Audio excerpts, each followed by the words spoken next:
Welcome to Cohesive Friendship Unit. My name is Chris. I am back with the boys. I'm here with Brian, What's going on? Jake, Hey guys. and Jeremy. What's up? It's been a while, guys. It's good to be back. It's been a minute. Good to be home. Everything grinded to a halt, so no coughing into your mics. We don't want to spread anything. But we finally, Sorry, fam. like in the middle of this crazy couple weeks, Xbox came out of nowhere and basically just gave us the specs for the Xbox Series X. We're going to talk all about that. There have been some people who have gotten hands-on. This is official. This is no longer a leak, no longer a rumor. So yeah, we now have something really substantial to talk about. We're going to dive into it. Also, PlayStation retaliated. They're doing the equivalent presentation tomorrow. So if you want to hear our takes on that, or my take, it might be a solo video, be sure to subscribe. And we are doing a giveaway for Copy of Risk Rain 2. All you have to do is be subscribed. We're giving that away in under 100 subs. So we're getting real close to those juicy numbers of 2,250 subs. So I'm really quick going to rattle off the specs that Microsoft announced, and then we can dig into any particular part that we want. But then I do want to talk about price, ray tracing, the quick perform, all that stuff is going to be covered. But real quick, it's going to be an 8-core Zen 2 processor at 3.8 gigahertz. GPU is going to be 12 teraflops at 1.8 gigahertz with hardware accelerated ray tracing. It's going to be 16 gigs of RAM. It's kind of a mixed pool of RAM.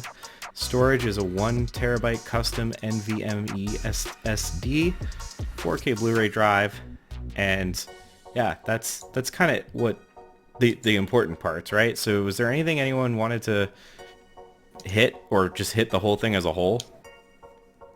This thing's a monster. This thing's insane. It's got 18 gigs of GDDR6 RAM for 16. the GPU. 16, sorry.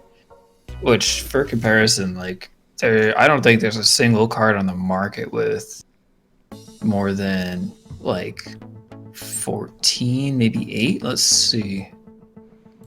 It's a lot. Just in general, and again, this is something that people have used and done benchmarks on. This is competing with or exceeding in some cases a 2080, which is an insanely high-end card. There's really only one higher card on the market right now.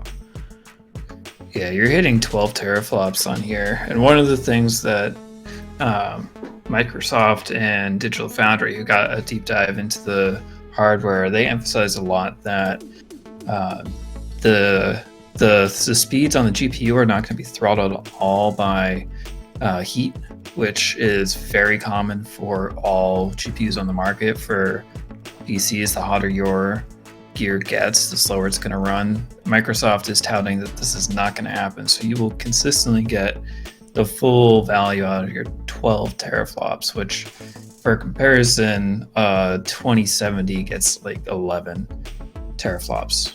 And there's, teraflops again aren't everything, but there's videos that kind of show, just because again, teraflops are kind of an abstract measurement, you tend to get more performance for your buck on an AMD GPU per teraflop than you do on an NVIDIA GPU per teraflop. So this is gonna scream, basically. True. Yeah, but the constant the thing there where it doesn't throttle back, that doesn't really seem like that great of an idea to me. We'll see. Yeah, because we'll see about the longevity. Yeah, that might stress the hardware. It protects the chips if you don't run them too hot, instead of just saying, damn the torpedoes, let's go for the frame rate. Hey man, we're here for not a long time. The throttle is not an intentional thing. The throttle is literally the hardware starts to slow down because of how heat interacts with the way the transistors and stuff. Yeah, so I don't know how they're promising that this is not going to happen, but they're probably underrunning the hardware quite heavily, be my guess. So they're never going to see an instance where they start to get the hardware slowing down, which must mean that this is more powerful. I don't know. Yeah, I don't want it's to start spreading random it's probably a rumors conservative here, clock speed. but that's crazy. Because that's if still you look really at an AMD RX 5700, they've only got 40 computing units in there, and they're promising 52, which is a ton. And these are AMD units, which are already running at a slightly better rate than NVIDIA's. Yeah, this thing's... and I want to talk about the CPU real quick. An 8-core Zen 2 processor at 3.8 gigahertz locked is unbelievably huge compared to the PS4 and the Xbox One. Those CPUs were basically dated back in 2013, and this CPU, and that was really what was holding a lot of things back on this current gen. This CPU is just basically state of the art. This is about, like, if you go buy this CPU now, that's like a modern part that you're buying. You're not buying like last year's or the year before's part. This is like what you would buy to put in a good computer, like a really good computer today.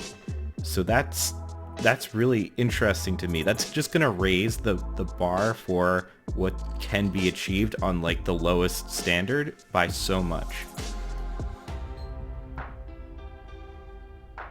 Yeah, I'm not sure. I'm not as familiar with how developers often use CPUs, but I was surprised that they are expecting most people to not use hyper-threading. Which, I don't really know how a lot of people use it, but the clock rate's about what you expect for kind of your middle-of-the-road Ryzen CPU. Yeah, but they're... Again, it's running you a couple $100 for a Ryzen like 3000 series. Yeah. Well, Jeremy or Brian, do you have anything on the CPU or the GPU? Not specifically. I'm not as techie as you guys. Seems like a lot. I mean, that's a lot of damage. It's impressive to say that it's better than a 2080, but like the 2080, like all things considered, it wasn't that much of a jump, was it? I agree. From the 1080. Yeah. The difference is getting smaller. My whole thing with this is like it's really impressive right now, but the lifespan of the Xbox 360 was 11 years, and you could the Xbox One was kind of just a warmed over 360. So like, how long are they intending for this thing to be around? Because the specs that are really impressive right now, like a 1 terabyte SSD is crazy, but within 2 or 3 years, I think that it'll be a lot more common for even mid to high end PCs to have specs like. Yeah. But you have to think about that with the console, because unless you're planning on coming out with a new console every 2 or 3 years, which is not really what's going on anymore, especially with folks trying to move towards these cloud platforms that aren't working right now, but they will get better. Like, I don't know. This is it. Well, that's kind of why I'm happy with these specs personally, because I do think that they were at least a bit forward thinking. Whereas like you said, the Xbox One was a bit more of, I mean, it was a huge jump. It was lackluster, but but right out of the gate, the CPU is dated. Like, that's just a fact. And like right out of the gate now, this is a really solid CPU. Like, I agree. In a few years, yeah, computers will be, you could build a PC for a reasonable price that could outperform this, but I think they're starting really strong to the point that I think the price is really going to hurt them, which we'll talk about a little later. But I think this is a really solid foundation to start a generation on, personally. I would agree. Right. Well, either that or this is something that you're intending to be relevant for a long time. Yeah, which might also be you're the case. intending for it to have a longer viable lifespan than things have in the past, because, you know, it's turned out that things sell for longer than the quote-unquote expected lifespan of the product. Yeah. In this economy, come on. No, and it's a tight market. It's you know, the difference between the major consoles, I mean, this is a step up, but currently the difference between consoles and PCs is pretty negligible, and the prices aren't really all that high, so you can't do that much. The other thing to remember with consoles is the games are much more optimized. So any random guy can write, or girl can write a game, throw it on Steam, and not optimize it at all, run it all on your CPU, and you're going to get crap performance. But a lot of these professional studios that exclusively develop for Xbox and PlayStation, they know how to correctly allocate what they need to put on GPUs and what they need to put on their CPUs. So the CPU they have on there now is kind of close to what you would expect from a Ryzen 3800, which is already a high-end CPU.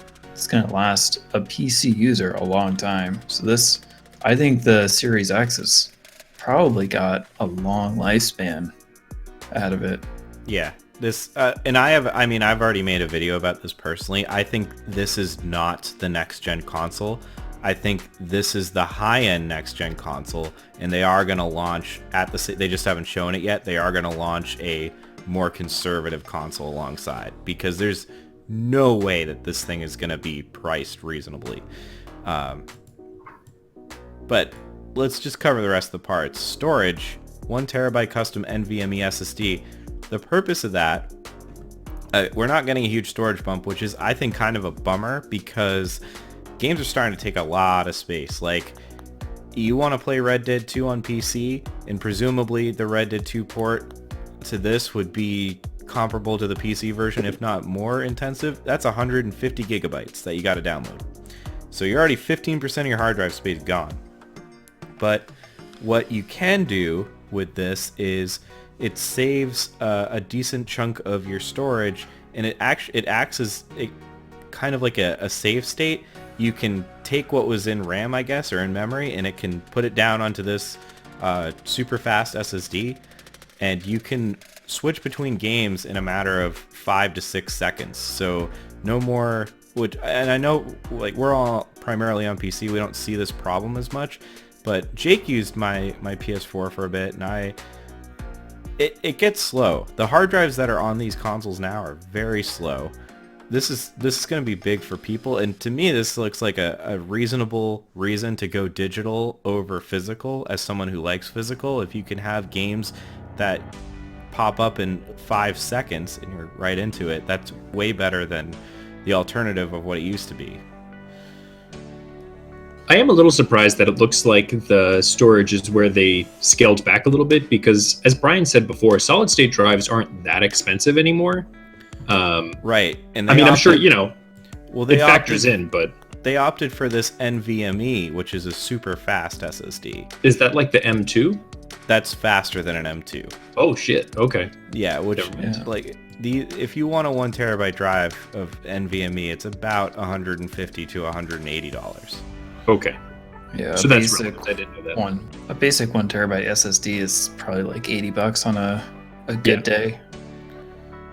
But I agree with you, Jay. Like, I kind of wish that, to me, again, I'm loading most of my stuff on still a 7200 RPM drive, not even an SSD for most of my stuff. And that's not breaking the bank for me. I would have rather seen, like, even, like you said, like an M.2 or a SATA SSD that is maybe 3 terabytes or something over this, personally.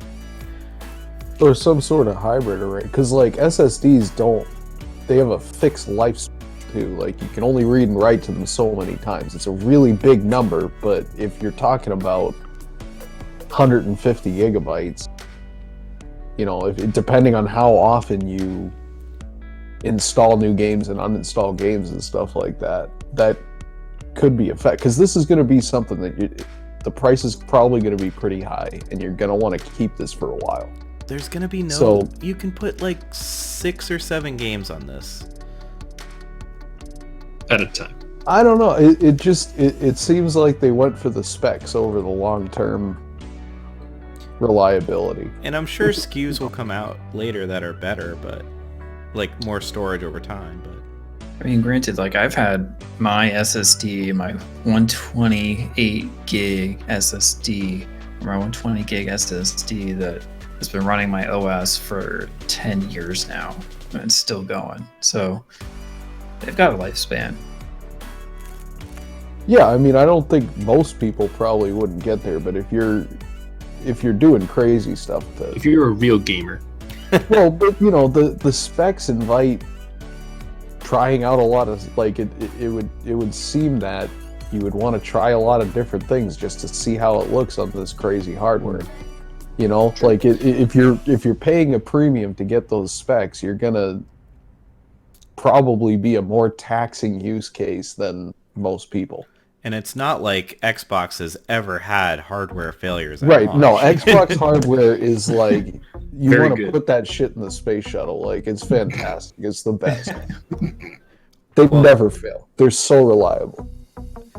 Well, I want to shift to the ray tracing because I personally was kind of beating my chest on the ray tracing is too expensive for what it's worth train from a performance standpoint, but it looks like they have a pretty solid ray tracing solution. They were showing a demo with Minecraft doing path tracing, which is a much more expensive form of ray tracing, looking really good, and that was like an extreme implementation. Again, path tracing is like the most expensive thing you can do, and it just, to me, this kind of looks like we're getting over the hump where they're now able to provide a 4K experience with some form of ray tracing on, and they did other things than Minecraft, but you know what I mean. Like, it seems like we're kind of over the hump where the next GPUs might have ray tracing at an affordable price, and it does look impressive when it's used right. Yeah, ray tracing's great, even though it's still in an early phase. I mean, it looks good. And did we mention that this is AMD ray tracing, not NVIDIA? Right, and there's currently no consumer cards that have hardware accelerated ray tracing. So But they'll be out soon. They'll be out soon. But it'll be curious to see what those cards are for the PC players. I personally was floored with the Minecraft thing. It was really cool. Mostly because Minecraft is such a simple game, so it's really easy to see the difference. There's not a lot of busy work going on. Yeah, I'm a huge fan of ray tracing. Even though it's a long way off before I get something ray tracing enabled, but I love it.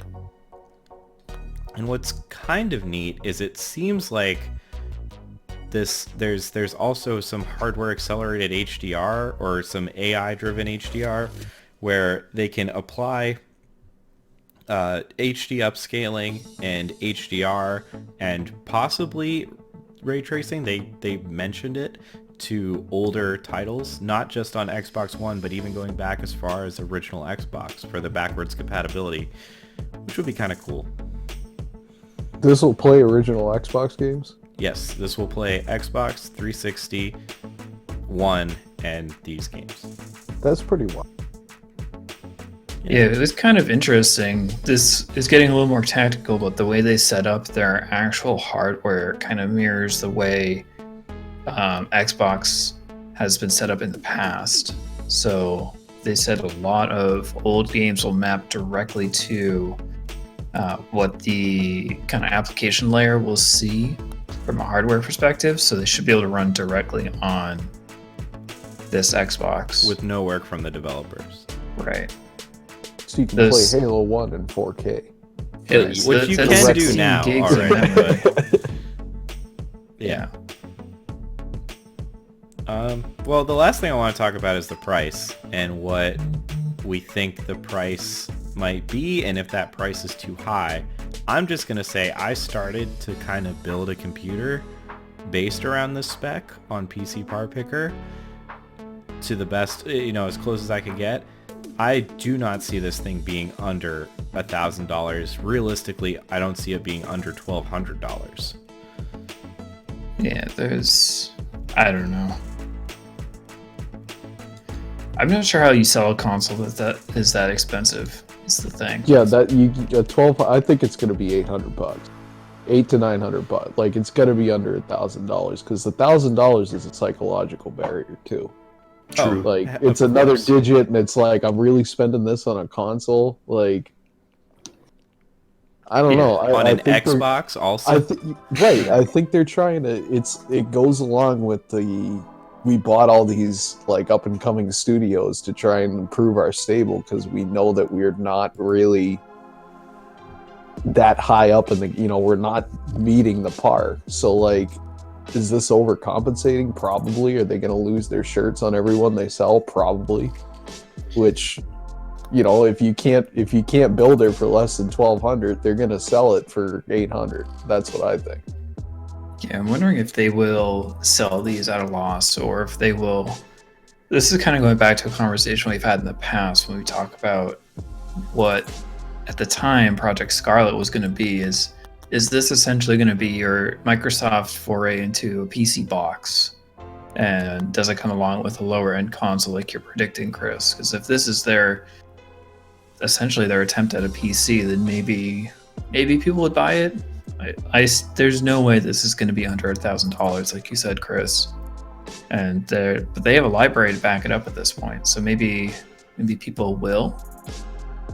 But I don't know.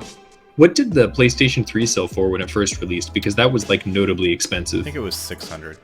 Yeah, that was what I was thinking too. So The CPU here alone is like a Ryzen 3800 is $300. Yep. And that 1 terabyte storage is between 150 and 200. Yeah. Like that, the GPU, which is like the most expensive part, we haven't even talked about. We're already at. Yeah, but you're dealing with $500. Microsoft. They're going to get a better rate than you're getting on the consumer Yeah, market. but not And- like that Yeah, much but better. 10%, 10-15% adds up. It does. It When does. you're talking about thousands of dollars, right?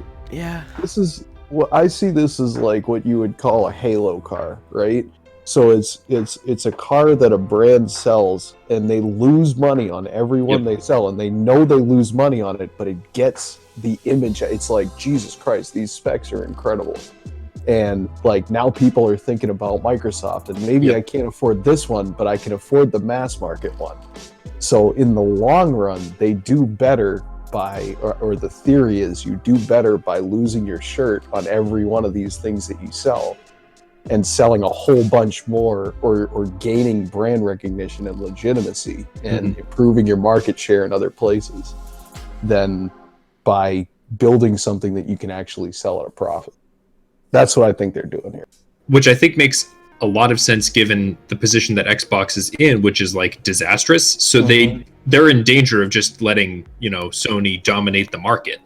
So they need to move the needle somehow. And I think Brian's totally right. This could be, and Microsoft, as we've discussed quite a few times, they already lose money on Xbox. So this isn't really a money-making thing for them anyways.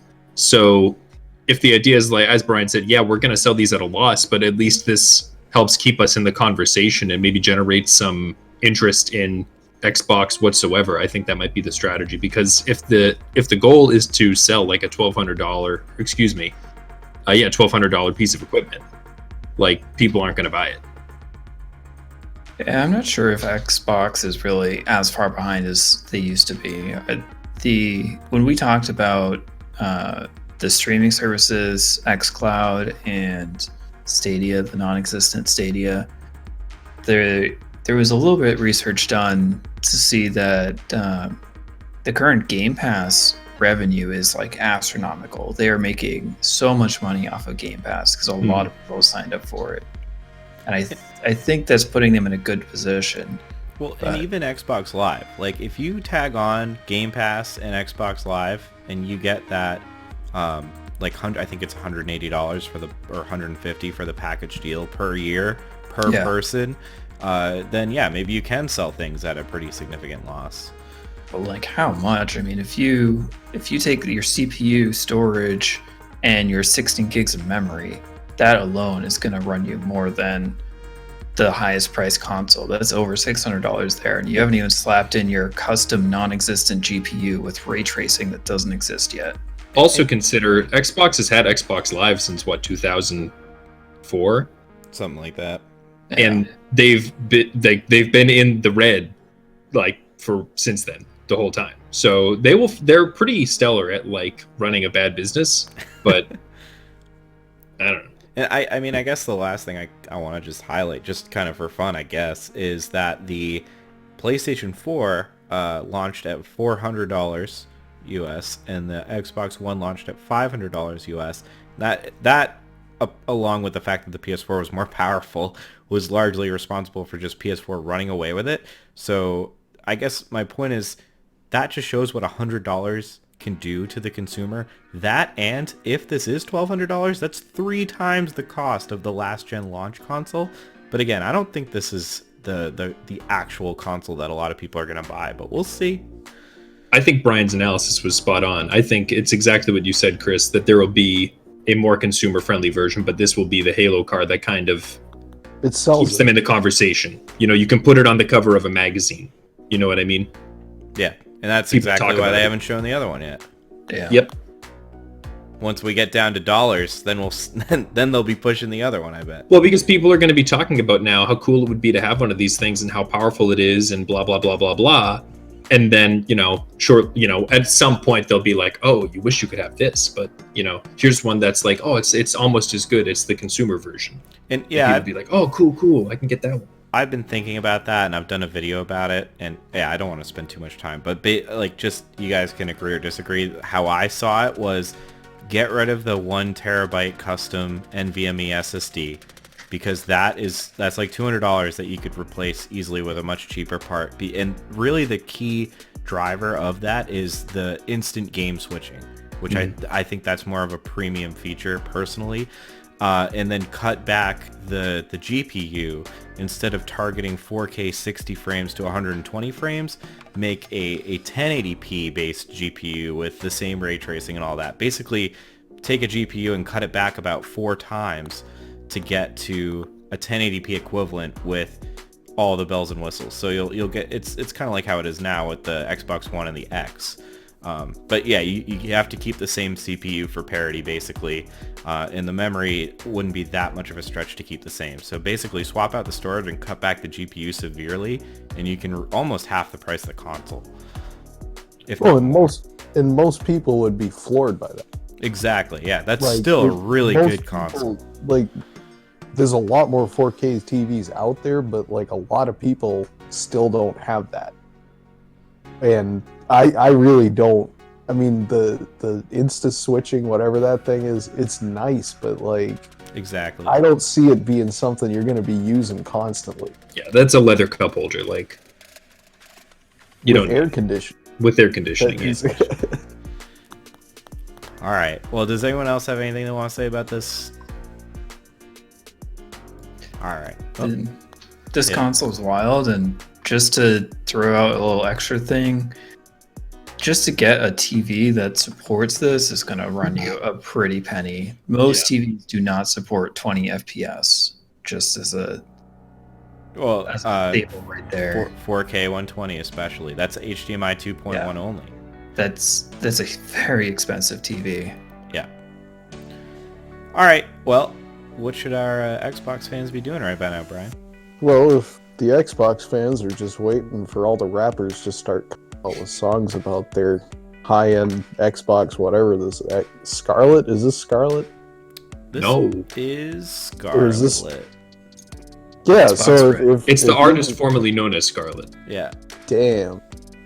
Well, yeah, anyway, if you're just waiting for the rap songs and videos with the ladies and cash raining down on the thing, go ahead and hammer your thoughts on that down in the word box there. And we are inching closer to another big sub number, and we tend to give away some shit. So, you got to be subscribed to get that stuff. So why don't you click that sub button, and who knows, you might get yourself something nice out of it. And there is a veritable shit ton more content like this right here on the Cohesive Friendship Unit channel if you like this video.